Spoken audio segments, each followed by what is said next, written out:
very, very successful in this little pool until suddenly geological conditions changed, climate changed, and the pool dried up. Now, these sophisticated descendants didn't find out how to go back to the simplicity of the little limpet. And they died out. They died out. One can say that Darwin didn't wear a watch. He understood evolution and he understood the survival of the fittest.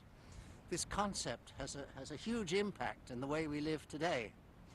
But since he didn't wear a watch, he didn't take into account the time factor. Who is successful for a moment in a short span of time is different from he who is successful in a long period of time.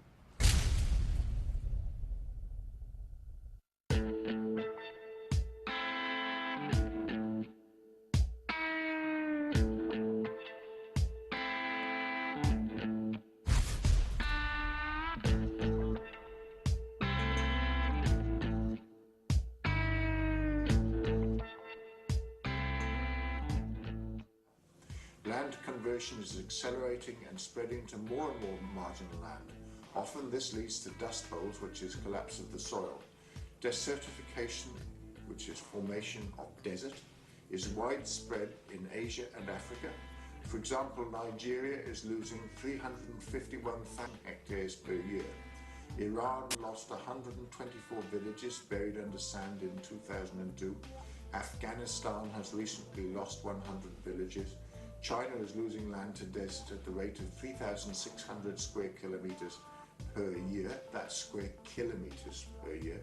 Mexico and Brazil are losing land to desertification. Deforestation is rampant in Brazil, Madagascar, Mozambique, Malawi, the Philippines, Burma, and Russia. And Haiti is a basket case. You're seeing many of the great rivers of the world no longer reach the sea, or at the very best are reduced to a trickle in the dry season. Many inland seas and lakes are drying up, such as Lake Chad. You can see some pictures, satellite pictures of Lake Chad. The little bit of blue in the 1997 is all the water that's left. Even the Sea of Galilee, apparently in many parts of where the Sea of Galilee used to be, it's now possible to cross the Sea of Galilee without miraculous powers. Underground aquifers are falling all over the world at the rate of 1 to 6 meters per year. For example, in the Hebei province in China, which surrounds Beijing, they have lost 969 out of 1,052 their lakes. They've dried up. That's 92%. Beijing is now having to sink bores 1,000 meters down to try to reach water, and they're having to pump water 1,500 kilometers from the Yangtze River just to keep going. So we expect millions of water refugees in the coming decades. We have put more nitrogen fertilizer on the soil since 1985 than ever in all of human history prior to that time. The world is losing about 6% of its forests per decade. New Zealand lost 37,600 hectares to agricultural production last year, which is 3 times the area we currently have under grapes and 3 times the area we currently have of kiwi fruit.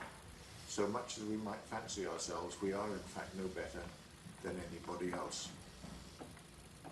However, in contrast, South Korea has managed to reforest its denuded landscape. After the Korean War, there was not a tree standing. South Korea has reinstated 65% of their forest cover, with a massive consequent reduction in floods and landslides. So good old South Korea. And that's in marked contrast to what's happening in North Korea. After flooding in the Yangtze River Basin caused $30 billion worth of damage in August 1998, China realized belatedly that the value of their trees as flood protection was far greater than their value as timber. Nigeria and the Philippines have now lost their forests, and they are net importers of wood. Can you imagine that? In my own cultural knowledge of Nigeria and the Philippines, I see them as forested countries, and they are now net importers of wood. Remember that forests make their own rain because forests trap 3/4 of the rainfall in their sort of humus and undergrowth, and that water is then available for evaporation and transpiration further inland. When you denude the land of forest cover, 75% of the water just runs straight back to sea as runoff, and therefore that water is not available. So it is absolutely true the forests make their own rain.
Loss of forests causes droughts and floods. Loss of topsoil causes deteriorating cropland and rangeland. It causes dust bowls and ultimately desertification, especially in Asia and Africa, which house 73% of the world's population.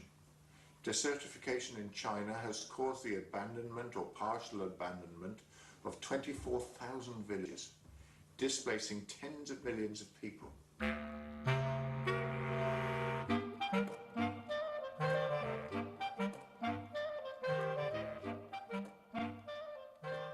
Now, the US pulled out of the Kyoto Agreement because they said that compliance would cost it between $13 and $397 billion, which they deemed was too much.